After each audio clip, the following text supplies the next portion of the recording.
Fala galera, aqui é o Sayane da Plau e hoje eu estou aqui com mais um Type Quit Crew, se não me engano é o 13º episódio. Estou aqui na minha esquerda, Bernard Geber, diretamente de Pelotas, um apaixonado por futebol, então a gente pode falar sobre algumas coisas aqui depois.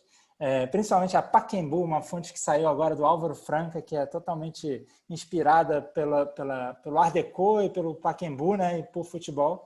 Aí a gente pode mostrar isso aqui um pouquinho, fazer esse merchan para o Álvaro, que ele é muito fera. Mas hoje a gente está aqui para discutir uma outra coisa, né, Bernardo? Eu queria que você falasse um pouco de você, quem você é, aonde você está, o que você está fazendo, para você poder mostrar seu projeto e a gente trocar uma ideia sobre isso. Uhum. E aí, olá pessoal, tudo bem? Eu sou o Bernardo, então, como o Sayane já fez no início da apresentação. Vou contar um pouco do início da minha história, por onde eu comecei, assim, e tal. Eu ainda sou um pouco novo aí, mas eu já tenho um pouquinho de coisa que dá para falar sobre a história, né? Então, eu recém me formei, no final de 2019, no curso técnico de comunicação visual aqui do IFSU, Campus Pelotas, tá? Daí eu não sei como é que funciona aí do centro do estado para cima, mas temos vários cursos técnicos aqui disponíveis. Tem uma excelente escola, o IFSU é uma ótima escola. E daí então me formei em comunicação visual. Recentemente, assim como no final do ano de 2019, eu ingressei para a UFPEL, né, a Universidade Federal de Pelotas. Só que em virtude dessa pandemia, esse ano atípico que nós estamos vivendo, ainda não começaram as aulas. Eu vou falar, então, sobre um projeto que eu fiz de conclusão de curso, né, do IFSU, né, e trata-se de, a gente apelida carinhosamente de projetaço, que a gente faz um monte de coisa junto, uma mistureba, né? A gente trabalha com identidade visual, a gente faz um projeto editorial e faz a versão mobile, ou uma versão e-commerce do que seria o projeto. Daí, então, como é a metodologia dessa criação? É feito um sorteio sobre diferentes segmentos de mercado, né? E eu fui sorteado com uma joalheria. Agora eu vou pedir uma licença que eu vou compartilhar minha tela para mostrar como foi o processo, explicar um pouquinho dela, tá? Manda bala. Aí, estão todos enxergando? Tudo certo. Modo tela cheia. Vou puxar um pouquinho para o lado. Projeto final, Bernard Geber, CVI, como você deve imaginar, é abreviação de comunicação visual, 8º semestre. Tá? Então, um brief que eu recebi da minha joalheria, né, que a missão dela era transformar ouro em joias, e a cliente gostaria que tivesse um aspecto duradouro, elegante e aconchegante. Aí vamos para a parte de identidade visual. Foi primeiro feito um benchmark, né, sobre quais eram as joalherias que se destacavam nesse comércio. Daí eu peguei um pouco do comércio local aqui de Pelotas, tem a Vivara, Casa Aliança, Olive Joias. No comércio nacional já aumentamos um pouco do patamar também, aumentamos um pouco do patamar do preço, né, da Garisterne, Aron Rich. E o comércio internacional nós temos a Tiffany, Burberry, a Piaget, que já estão super bem destacados no mercado, né. Daí, depois disso, eu coletei alguns dados sobre qual é o perfil do consumidor de joias, né? Esses são os dados, acho que do Sebrae de Santa Catarina, mas que equivale muito bem para o perfil de consumidor. Tu percebes que a maioria é do sexo feminino, né? A maioria dos compradores possui ensino superior completo, seguido do ensino médio completo. A faixa etária, os adultos, seguido dos jovens e, por último, os idosos. A classe social, geralmente, um pessoal que tem classe A, B, como já era de se esperar. E as razões de compra são muito simples, né? Precisa ter um bom preço, né? Uma qualidade ótima e um design que apaixone o consumidor. Daí, esse daqui foi feito umas personas só para a gente ver qual é o perfil do consumidor mesmo, né? Daí temos a Fernanda, o Gabriel e a Mônica. A Fernanda agora é uma advogada e ela sente que não tem uma concorrência direta, né, de joias, e ela queria uma coisa que tivesse um pouco mais diferente no mercado. Né? O Gabriel é um empresário, recém se separou e sente que não tem joias com bom custo-benefício. Ele é um cara que não gosta muito de gastar. Né? E a Mônica sente falta da transparência de qual é a origem das joias. Né? Daí depois, agora, eu vou falar um pouco mais sobre o conceito da identidade visual do Verini. Eu fui remetendo palavras-chave que me trouxeram até o conceito, né? Daí chegou a joalheria, ouro, a alquimia, Antiguidade e o Renascimento. Daí eu linkei essas duas palavras-chave que chegou à proporção áurea, o Boundary Ratio, que é basicamente o pilar da construção da Verini. Daí aqui eu explico um pouco sobre a proporção áurea, a divisão de 2, que dá 1,618, né, que é o número φ. Falei um pouco sobre a sequência de Fibonacci, né? Tem uma pequena diferença, né, entre os dois, mas estão bem linkados.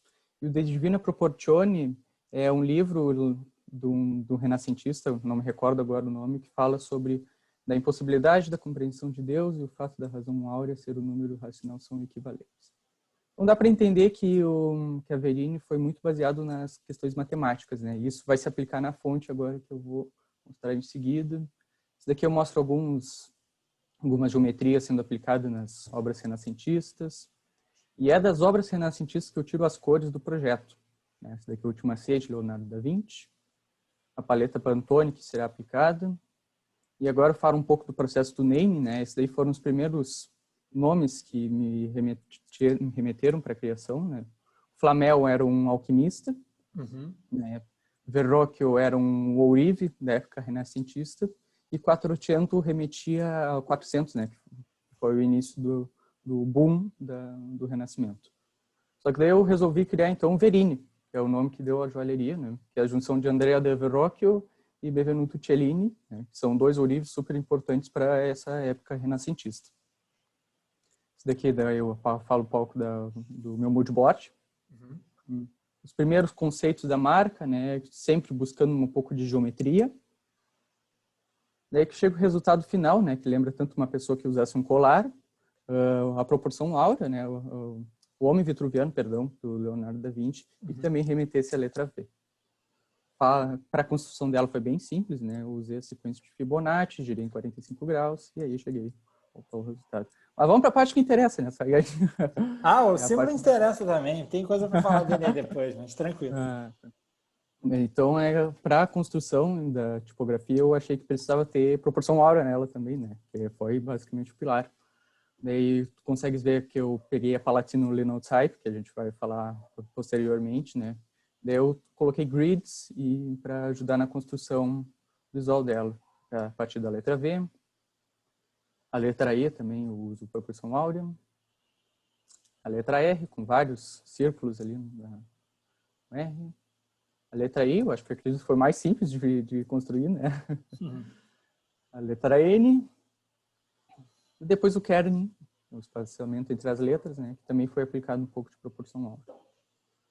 Então, a divisão entre o isotipo e a tipografia também eu apliquei proporção áurea, assim como a designação, a assinatura horizontal e a assinatura horizontal com a designação.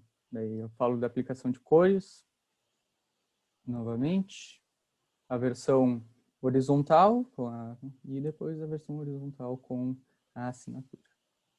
Um pouco da grade de proteção, a redução máxima para o digital e para o impresso, também usando a proporção áurea, né? Eu falo parte do projeto editorial, só que acredito para a gente não se estender, vamos focar mais na fonte, tá? Boa, boa. Não, acho que já tem bastante. Eu vou te pedir para deixar isso aberto, porque eu acho que tem bastante coisa para a gente trocar uma ideia aí, cara. O Divina Proporzione, rapidinho aqui, foi no Google, é do Luca Pacioli, do Fra Luca Pacioli. Isso. Né? Então fica aí a informação para todo mundo e aprendendo também. No caso primeiro, poxa, super bem feito o seu trabalho, bem legal. Agradeço. Super interessante a tua pesquisa, né? Você trouxe informações super importantes. Na hora da execução, eu acho que tem alguns detalhes que a gente pode trocar uma ideia muito forte, principalmente no que diz respeito ao uso de grids versus essa coisa mais humana que tem, né? Porque, essa busca pela divina proporção, né? Ela é um pouco... A gente se atém muito a ela hoje em dia, né? Tipo, poxa, você vê os projetos que estão saindo de identidade visual, que eles vêm com grids super complexos e tal, e no fim das contas, a proporção está lá para você mexer com ela e usar um pouco o seu olho, né? Eu acho que no final das contas, não importa tanto a geometria, importa mais é o que o seu olho diz, né? Se eu tivesse que deixar uma mensagem para você, assim, para esse projeto, é essa, assim. Porque se você for naquele momento em que você apresenta o V no grid e tal, tem algumas coisas ali que são importantes, assim. Não, você ter buscado as proporções áureas dentro disso é maravilhoso, é um super começo. Mas quando a gente vai na real do grid, por exemplo, quando você coloca os círculos, né, que estão ali fazendo essas medidas das junções entre a serifa e as hastes, né, nessa parte daqui, nesses 4 círculos que você tem, você vê que esses círculos eles não estão de fato batendo, vamos dizer assim, né? Eles não estão batendo, assim como, por exemplo, a linha da direita, mais para a direita, né, a diagonal ali, ela também não está batendo, apesar daquele momento daquele y ser, né, o valor de x sobre φ, né? Então, o que você poderia fazer? Ou você ajusta para φ, né, que aí você vai ter realmente essa certeza de que está batendo ali, ou então você entende que você pode usar a proporção áurea para outras coisas. Exemplo, que eu acho que você foi muito feliz. Quando você fez os lockups, que a gente chama, né? Que é as uniões entre o símbolo e o logotipo, você usou a proporção áurea e funcionou. Mesmo isso, eu acho que a hora que entra a assinatura, aí eu já não sei se funciona tanto, porque talvez o símbolo ele fique muito no topo. Dá uma passada adiante nos slides. Na parte das assinaturas que tem o joalheria embaixo e na horizontal. Esse aqui funciona bem, né? Esse aqui. Esse aí. Tem 2 coisas acontecendo aí. Mas, na verdade, acho que até quando ele está num retângulo, tá, Bernard? Eu vou ali nas aplicações, deixa eu Isso. ver. Essa aí. Tá vendo? Dentro dessa área de respiro, eu sinto que o joalheria centralizado não está te ajudando muito, certo? De repente, esse joalheria está pequeno. Se você pensar numa redução disso, acho que esse joalheria vai ficar pequeno. Talvez você tenha que espacejar esse joalheria um pouco mais, para ele ficar um pouco mais legível, principalmente na redução, né? E eu acho que aí você pode... O Verini e joalheria talvez tivesse estar um pouco menor em relação ao símbolo, assim. Esse é um sentimento que me parece presente assim do que eu vi, assim, tá? Voltando lá na questão da grid, você usou a Palatino como base, né? E aí vai no Verini mesmo, quando você está com ela mais por extenso. O kerning aqui? Na hora que você faz o kerning. O kerning, você usar uma proporção para fazer kerning, isso é uma coisa que eu quero deixar bem claro, assim, que não faz sentido mesmo. E numa super boa, entendendo que, você fez um trabalho fantástico aí, não faz sentido. Por quê? Porque kerning é justamente uma avaliação ótica dos espaços entre as letras.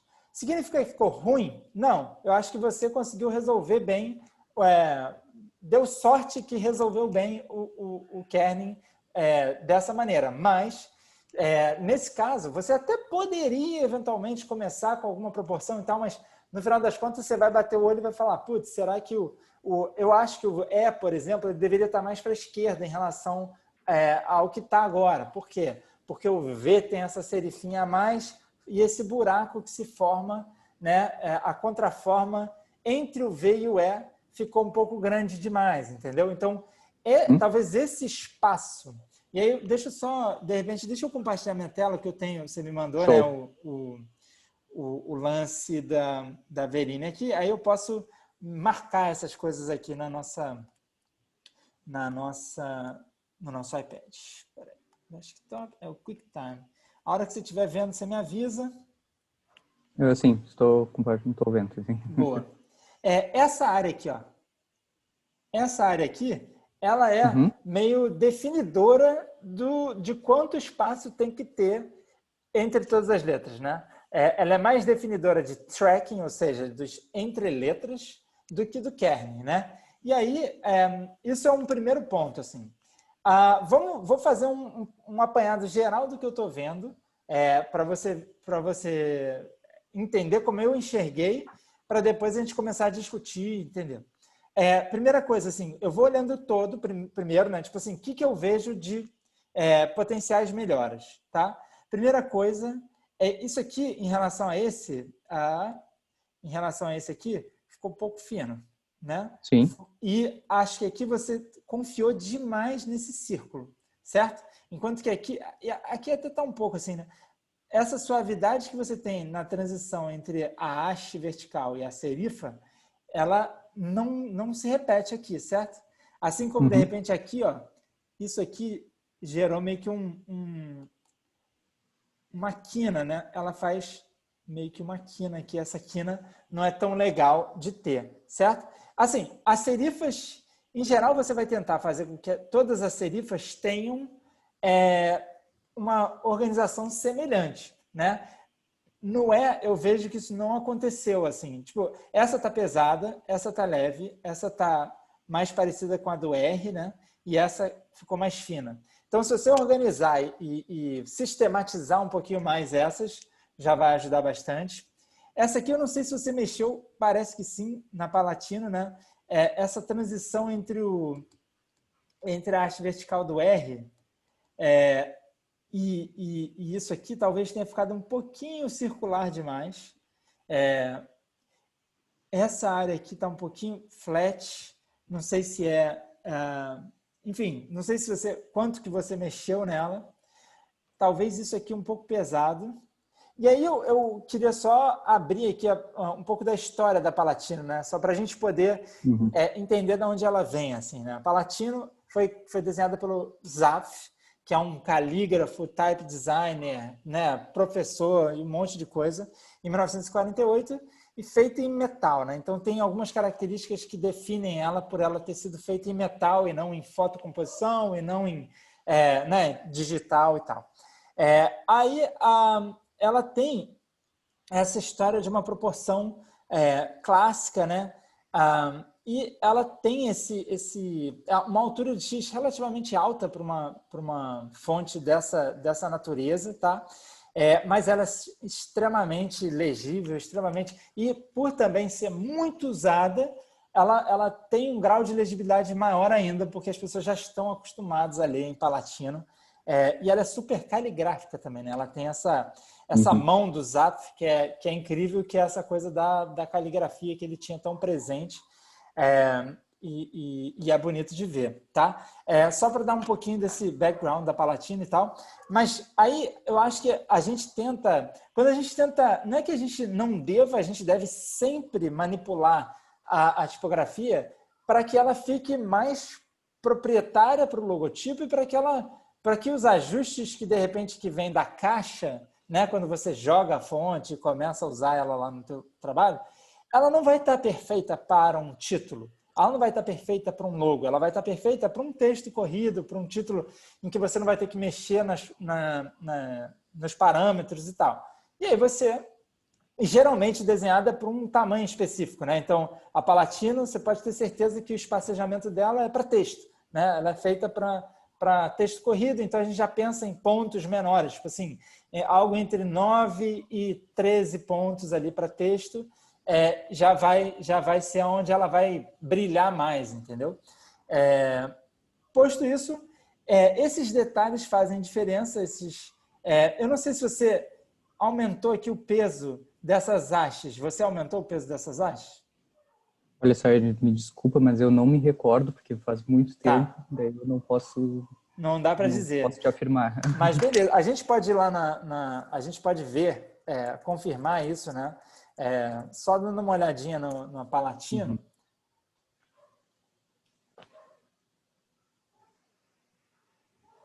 E aí a gente Então, vê. Pode perdão, falar. tu comentasse da Palatino, eu vou deixar também uma recomendação para o pessoal de documentário, que é do Don Doyle Young, né, que eu vi essa semana até, por sinal, que ele fez para o Linda, né, que é uma ferramenta do LinkedIn que dá aula, tá no Maravilha. YouTube, aí ele fala também que ele é um cara que odeia a Palatino, não sei porquê, daí que eu me lembrei que eu usei da Verini, mas o cara é um mestre, né, Muito, lindo cara. essas... É muito legal, muito legal. Vamos escrever Verini aqui que a gente vai saber tudo. Uhum. Olha que interessante, isso aqui é uma dica interessante, ó. O V e o E aqui se juntam, tá vendo? Eles se conectam sem medo de ser feliz. Só quando ele fica mais pesado é que eles não fazem. Por quê? Porque as serifas mais... Quando você pesa uma fonte serifada, a tendência das serifas é diminuir um pouquinho, assim, para não ficar, para a massa ficar consistente, assim, né? Então, de repente, aqui ele decide não conectar. Aí, quando ele vai para Black Italic, ele já conecta de novo e, sei lá, beleza, assim, rola. Provavelmente você pegou um peso um pouco mais pesado, né?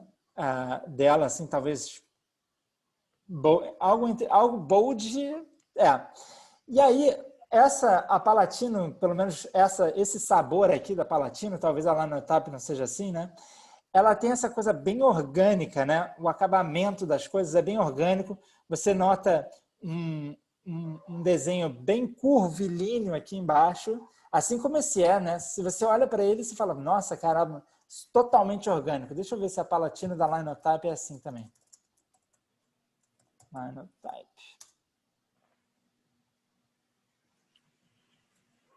E é isso que eu acho que a gente pode explorar mais num trabalho de identidade, sabe? É claro que a gente está num mundo muito mais digital do que do que quando essas fontes foram desenhadas, mas eu acho que o ourives, né? Essa coisa do transformar ouro em joia, né? Ele pede essa história de ser uma coisa mais humana, né? O cara é um ourives, ele está ali, ou a ourives, né? Ele está ali mexendo com aquele material manualmente, assim. Então, eu fico com muita vontade de ver esse símbolo ter um pouco mais de humanidade, assim. Eu até vi que seu R, eu não sei porque ele não achou aqui o Palatino lá no TAP, mas o seu R, é porque eu procurei Lino, só Lino, né? Aí fica difícil. Eu acredito que nesse documento tem ali a Palatino com a Verini. Não sei se tu consegue recortar nesse aplicativo para puxar ela ali. Talvez. Vamos ver se ela aparece aqui. Já apareceu aqui, ó. É a mesma, tá vendo? Mesmo desenho até. Tá aqui já. Então, ela é sim essa letra que é bem orgânica, né, no final das contas. Uhum. Paraná, bota lá, grandão.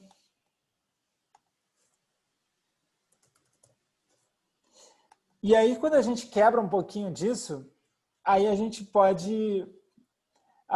Assim, tudo aquilo que você falou sobre proporção áurea, proporção, maravilhoso, mas de repente a gente pode manter um pouco do flare. Você pode simplificar algumas coisas. É que quando a gente começa a olhar para cá, ó, essa parte, ela começa a lembrar mais uma serifa slab ou quadrada. Sim. Né? E meio que não é isso. Assim, vamos lá. Em relação ao seu símbolo, que é um V com um quadradinho, que é super duro no sentido mais sem preconceito do mundo. Assim, é um símbolo simples de aplicar, daria uma excelente joia, tem um baita significado, né? Você tem várias camadas legais de conhecimento ali que funcionam super bem. Só que quando você compara com uma letra bem mais orgânica, aí eu fico na dúvida se esse desenho faz sentido para isso. E aí, como é que eu chegaria um pouco mais próximo um do outro, né? De repente, você tem um pouquinho de curva, sabe, nas coisas, um pouquinho mais do toque manual, assim, sabe? Uhum. Que de repente no teu todo aqui você tem né? Ele tem alguma forma um pouco mais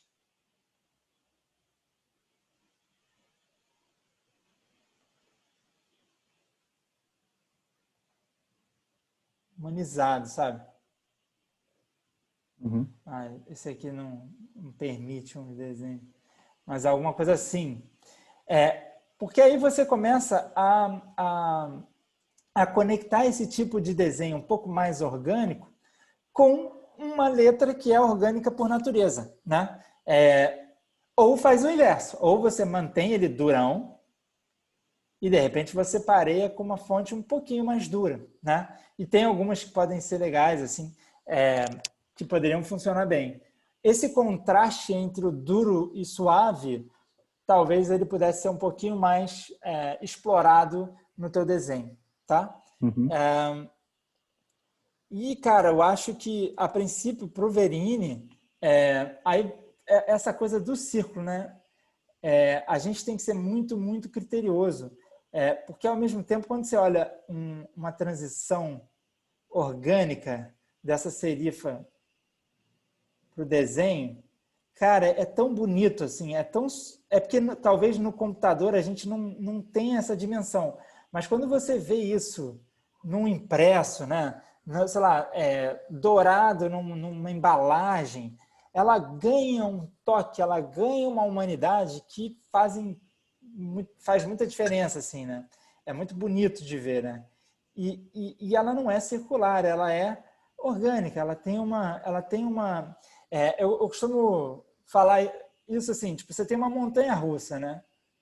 Uhum. O carrinho está aqui, ele nunca ele vai fazer assim, ó, pof, né? Essa reta nunca vai acontecer, senão você quebra seu pescoço, certo? Numa montanha russa, todas as curvas, elas se encontram de uma maneira bem suave. A mesma coisa deve acontecer quando você junta algo reto com uma haste. Essa haste, essa junção, ela tem que ser o mais suave possível. E o computador não te dá isso. O computador ele vai tentar fazer isso, né? Vai pegar uma matemática muito doida e vai fazer. Quando você for ver o resultado disso, é um negócio meio mecânico. E ele gera certos pontos aqui que você olha e fala, tem alguma coisa faltando aqui. Entendeu? Então, assim, de novo, um baita exercício que você fez, foi muito legal e tem várias coisas. Para uma próxima etapa, para você avançar nos teus estudos, as dicas são: esquece QNA por grid e mais, esquece desenhar com grid. Usa o FI. Eu vou te mostrar um exemplo de um projeto que a gente fez onde eu usei um pouco de proporção áurea. Show. E foi legal de fazer, porque eu tendo a não fazer muito, mas nesse o cliente queria, ele se amarrava nisso e ele era maluco pela proporção áurea. Eu falei, cara, vamos experimentar para ver no que dá, sendo que no final das contas eu deixei o olho guiar, né? Deixa eu pegar aqui. É o projeto para Combat Filmes. A gente fez uma identidade visual, eles são uma empresa de audiovisual, então eles fazem filmes e comerciais para grandes agências e tal. Fazem as coisas muito manualmente também, tá? Eles têm um repertório de stop motion, tem um repertório de artístico mesmo, de desenho, de celuloide e tal, de um jeito muito legal. Animação clássica. Esse aqui. E a gente usou a Gaudi, a Monotype Gaudi, para fazer o desenho da combate, da palavra combate, tá? Para a palavra films, deixa eu ver onde é que ele está aqui, se tem a palavra... aqui, ó. Isso aqui tem os ajustes que a gente fez na Gaudi. A gente pegou a Gaudi, uma fonte maravilhosa, super clássica e super orgânica, e redesenhou o logotipo a partir dela, tá? Então, a gente pegou alguns detalhes, só para ver o antes e depois, né? O K da Gaudi, ele com duas pernas, né? Tem uma perna, a de cima do topo, ela não se conecta diretamente com a de baixo, né? A de baixo, ela... Sayane, perdão, eu não tô conseguindo visualizar, eu tô visualizando a Verini. Gente, então, peraí, é porque eu tô... Deixa eu só... É porque eu tava... Desculpa, cara. Tô mostrando aqui. Provavelmente ninguém vai ver também. Desktop. Melhorou? Agora sim. Boa. Cara, então Podia é isso. voltar desde o início aí, então. Boa. A Combat Filmes é essa galera aqui. Tá. Tem uma coisa muito louca nesse logotipo, que é esse menino. Dependendo de como você olha ele pode estar vindo ou indo. Isso é uma coisa que eles fizeram, cara. um símbolo que eu achei muito bacana de fazer. Esse aqui são os nossos estudos, algumas coisas. Essa coisa da montanha-russa, que tem muito a ver com o arco narrativo de uma história, são os rascunhos que a gente fez. Alguns exemplos de desenho. E no final ficou esse aqui, tá vendo? Ó, se você olha ele de um jeito ou de outro, ele está indo ouvindo. Ah, show de só bola. Pela sombra. É muito legal. E aí a gente fez 3 expressões visuais. Essa, uma mais lettering, e essa aqui que é o símbolo, mas também tem esse arco narrativo e tal. E aí a Gaudi, feita pelo Frederick Gaudi, ela tem esse negócio bem orgânico no desenho, né? Proporções também super clássicas e tal. E aí, no final das contas, a gente redesenhou esse logotipo, tirando alguns dos detalhes que a gente não queria e colocando alguns outros que a gente queria ter nesse desenho, tá? Deixando ele um pouco mais pesado, um pouquinho mais denso, assim, porque a gente queria que ele tivesse um pouquinho mais de presença. Então, fiz os finos um pouco mais grossos, desconectei o K, que deixou ele um pouquinho mais alinhado com outra fonte que a gente usou para a identidade visual, que é a Fright. Aí fez o kerning próprio para o logotipo, né? Se você olha aqui, esse A está longe do B, né? Esse A deveria estar um pouquinho mais para a esquerda e o T um pouquinho mais para a esquerda também, né? Aí, deixa eu só ver se tem alguma coisa aqui que... Não tem. Mas, no final das contas, a gente fez para o Films, e é bacana isso, a gente pegou a Gaudi, pegou a mesma fonte e fez ela sans. Aí os critérios para fazer ela sans foram os seguintes. Se a Combat é de um peso tal, o Films vai ser 1.618 do Combat, né? O espaço entre a palavra é 1.618 do sei lá o quê, sabe? Tipo, a gente foi fazendo certas lógicas ali, mas no final, kerning não foi, kerning foi tudo no olho. O desenho do filme também é super orgânico. Não sei se vai dar para ver aqui, é tão pequeno o desenho que não sei se dá para ver, mas ele é orgânico. Você vê que o M ele tem uma estrutura bem similar ao do M da Gaudi. Então, de certa maneira, a gente customizou duplamente. Customizou a Gaudi clássica e fez uma versão sans da Gaudi para a parte do Films. E eu acho que, se eu não me engano, esse Films, esse tanto do Films versus o Combat é 1.618. Está na proporção também. Então, assim, a largura de um com a largura de outro dá essa proporção, certo? Então, foi isso. Assim, a gente usou, mas a gente não confiou demais nisso se o resultado visual não fosse interessante. A gente olhou para isso visualmente e falou, putz, legal, funcionou ou não funcionou e vamos ajustar. Beleza? Beleza. Parabéns pelo projeto aí, show de bola, adorei a ilustração também, ficou muito criativo. Achei. Obrigado, cara, obrigado. Uma coisa que é interessante aqui, só para dar um outro plano, assim, né, que a gente que usou a Gaudi, a gente fez um logotipo super... ele começou aqui, né, rascunhadão e tal, depois ele fez super vetorial, perfeitinho. E eles falaram, legal, mas está faltando uma textura aqui. Aí eu peguei isso, escaneei, a gente desenhou por cima com outro material, né, com caneta, o que seja, para pegar um pouco da textura do manual. Então, esse símbolo, no final das contas, ele foi redesenhado a partir de um vetor, né? Então, para dar essa textura, para dar esse ar de humanidade que a gente queria para a marca. Mas é isso, cara. Eu acho que, nesse sentido, quando você for fazer uma revisão de uma fonte, tenta botar na cabeça assim, o que eu quero com ela? Eu quero deixar ela mais mecânica, mais orgânica, o que funciona melhor para esse projeto versus para aquele. Dá para fazer uma outra categoria de tipografia dentro dessa. Por exemplo, se você pegasse a Palatino e fizesse uma slab Palatino, será que funcionaria? Como é que seria, né? Como é que seria o desenho, né? E aí eu acho que vai ser bem legal para você fazer esse exercício para as próximas. O que você acha? Claro. Vou mandar depois o resultado ali. Boa, boa, boa. Muito legal, cara. Você tem mais alguma dúvida, alguma pergunta que você queira me usar esse tempo para isso? Não, eu acredito que não. Eu acho que tu fosse bem sucinto sobre a revisão tipográfica da Verini. Nos outras partes do projeto, que não deu tempo de mostrar aí, eu realmente usei a Palatino, né? Porque, por exemplo, Mostra para aí, já títulos, bota né? ela na tela aí. Já vou, não sei se está compartilhando a tela, o pessoal está vendo? Ainda não. É porque eu acabei de descompartilhar a minha. Ah, bom.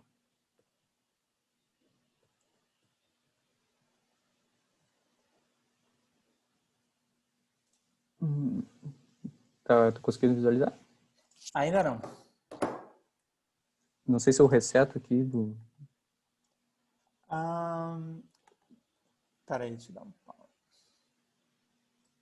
Boa. Isso. Tá, daí que é a parte do projeto tutorial. Uhum. Tá visualizando? Ah, bom. Tá. Daí eu tinha que dar o nome pro editorial, né, sobre esse projeto. Daí eu usei o 1400, que já foi, tipo, uma das primeiras ideias de name, né, só que eu usei em números romanos, Boa. MCD. O tamanho também, usando o retângulo áureo, né, então tu vê que ela foi um pilar mesmo, que eu estou dizendo, o uso da proporção para praticamente todo o projeto. Daí tinha que nesse projeto tutorial tinha que ter alguns conteúdos, né, que por nossa escolha, né, escolha dos alunos, né, que fala um pouco da referência de moodboard, e também uma das coisas que deveria constar é que todos os trabalhos editoriais deviam ter um diferencial, não ser só um livro impresso, devia ter um tchan, sabe? Uhum. E daí o diferencial foi a impressão de um acetato em proporção áurea, que daí a pessoa destacaria, né, essa proporção e observaria a proporção intrínseca na natureza, sabe? Legal. Daqui é um sumário mostrando um pouco do grid, né? Novamente usando as proporções e mesclando um pouco de colagem digital. Aqui tu consegue ver que é o dedo da obra de Adão, né? Uhum. E usando um pouco de colagem digital aqui, essa parte obviamente não é do Renascimento. Uma aplicação de mockup, falando um pouco da história, de como é que funciona a proporção áurea. Aqui é a própria capa. Uhum. Tu vê que eu usei um pouco dos traços, né? Não ficar uma coisa super digital. E também rapidinho aqui para a parte do projeto digital, que é os objetivos bem claros, né? Além de vender joias, trazer a transparência, que foi uma das primeiras, vamos dizer, uma das pedidas, né? Uma das dores de uma das personas, e trazer também acessibilidade para o pessoal, é óbvio. Fala um pouco da parte da jornada do usuário, eu vou pular isso aqui, senão vai ficar muito extenso. Boa. Tá? Também, assim como o projeto editorial, deveria ter um diferencial, né? Daí seria a espécie de uma criação de filtro, né? Agora tá bombando isso no Instagram. Na época que eu produzi, ainda estava recém-engatinhando o Spark Studio, né? Uhum. Daí alguns outros diferenciais, eu apliquei Modular Scale, né? Usando os títulos, dividindo por a razão áurea. E também falando da acessibilidade desse significa a diferença do tipo se dói nos olhos, agora me faltou a palavra, perdão. Tipo, por exemplo, se eu ultrapasse esse 3 As, significa que ele é bom para acessibilidade, assim, sabe? Ele é Entendi. muito bom. E daí, por último, né, de diferencial, novamente eu trabalhei um pouco com as colagens digital, né, porque eu queria que eu usasse modelos. Só que por que eu não brinco um pouco com a parte do Renascimento? Daí eu usei próprias obras do Renascimento como meus modelos. Daí um exemplo de relógio de ouro com o nosso Michelangelo, né? A construção da Davi, perdão. Davi, né? E a outra agora que me faltou o nome. Mas ela está usando novamente um colar. Ele fala um pouco do sitemap, eu vou pular um pouco essa parte. Daí tá ali o obrigado e tal. Boa, boa. Cara, um ponto interessante seria entender como é que a Palatino performa no digital, né? Como é que seria isso? Acho que, enfim, acho que é cada vez menos um problema, uma vez que a resolução dessas telas é muito boa, muito próxima até de um impresso, às vezes até, eventualmente até maior do que um impresso. Então, é interessante ver que esse tipo de letra que é muito mais orgânico, que tem mais detalhes e tal, ele tem sido muito mais tranquilo de usar nesses ambientes. E aí talvez seja uma boa conexão entre o que você está falando, né, do teu projeto, assim. Cara, super interessante. Eu acho que você tem bastante coisa que você pode evoluir. Tenho certeza que você olha para ele hoje e fala, putz, já dá para fazer um monte de coisa com ele. Evidente. Né? E esse é o caminho, assim. Quanto mais você se incomodar e voltar nesses projetos, mais você consegue construir em cima para as próximas etapas, para os próximos projetos. Eu acho que foi legal conversar sobre essa parte do reformulação de uma fonte existente. Então, foi bem, bem rico esse papo aí, Bernardo. Obrigadíssimo, cara. Valeu, agradeço de novo a oportunidade do TypeCrit, né? Ajudando um monte de pessoal aí que sempre tem dúvida, né? Eu, principalmente, que estou recém-engatinhando, ainda não tenho o olhar tipográfico, né? Boa. E eu esqueci de falar, mas quem quiser seguir você, né, Bernardo? instagram.com/Bernard, com D mudo no final, Gerber, Gerber, _design.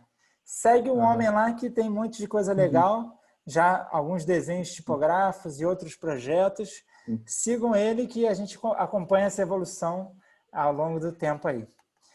Esse foi mais um TypeCrit Crew com Bernard Gerber e Rodrigo Sayani. Muito obrigado, Bernard. Valeu. E mantemos contato aí, cara. Um abração. Claro. Um abração. Valeu, cara. Tchau, tchau.